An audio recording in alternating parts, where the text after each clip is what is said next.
वृक्ष को काटने आए तो वहाँ की महिलाओं ने लिपट कर पैरों से उस पेड़ों की रक्षा की और इसका नाम पड़ गया चिपको आंदोलन।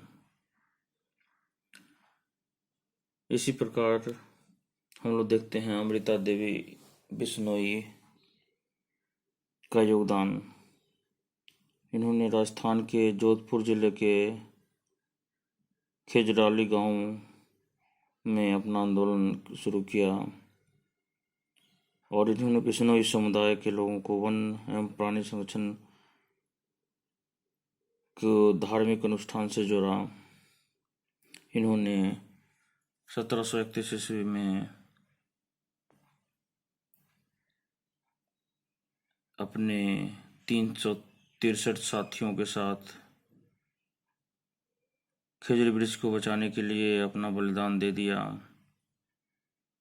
और इनके नाम पे आज भी हम देखते हैं कि अमृता देवी बिश्नोई राष्ट्रीय पुरस्कार दिया जाता है। तो हम लोगों ने देखा कि जन आंदोलन जिससे वनों को संरक्षण किया गया, 3 महत्वपूर्ण आंदोलन हुए।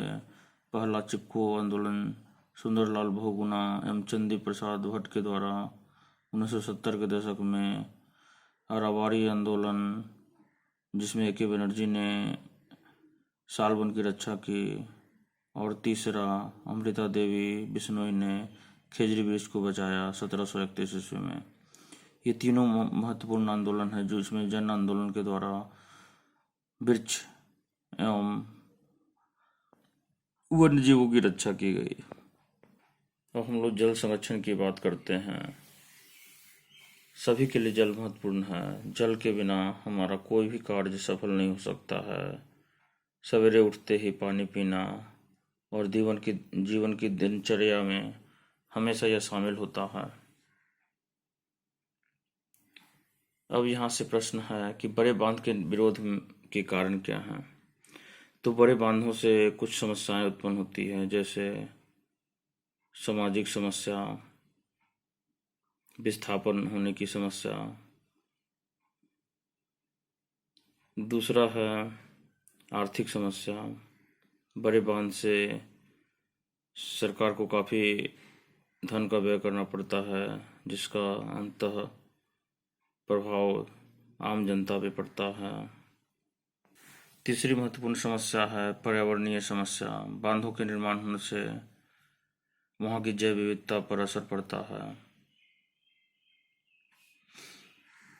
अब हम लोग देखते हैं कि जल संबंधी प्रमुख समस्या क्या है। तो पहली समस्या है भूल जल स्तर का घटना। दूसरा है अधिक जनसंख्या वृद्धि के कारण फसल की मांग बढ़ रही है और फसल की मांग बढ़ने पे जल की मांग बढ़ेगी। तीसरा है जल संबंधी समस्या जल प्रदूषण का, जिसकी चर्चा हम पहले कर चुके हैं कि गंगा नदी किस प्रकार प्रदूषित हो रही है। हम लोगों ने पढ़ा कि बड़े बांधों से हानि है तो उससे कुछ लाभ भी है। बड़े बांध बनने से जल संरक्षण में वृद्धि होती है। बड़े बड़े नहर निकलते हैं जिससे काफ़ी दूर तक पहुंचाया जाता है और कई गांवों को इससे लाभ होता है। बड़े बांध के साथ साथ वहाँ से बिजली भी उत्पादित की जाती है, जिसका उपयोग आसपास के लोग करते हैं। तो हम लोग देखते हैं कि बड़े बांध के जहाँ हानि भी है तो कई प्रकार के लाभ भी हैं।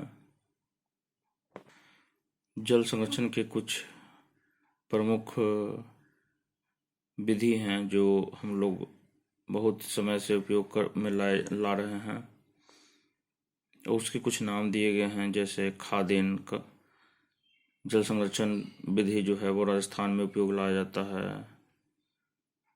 बड़े पात एवं नारी का उपयोग राजस्थान में, महाराष्ट्र में बांधा रस एवं ताल का उपयोग, मध्य प्रदेश यूपी में बांधेस, बिहार और झारखंड में हम लोग आहर और पाइन का उपयोग करते हैं। हिमाचल प्रदेश में कुल्ह, जम्मू कश्मीर में तालाब।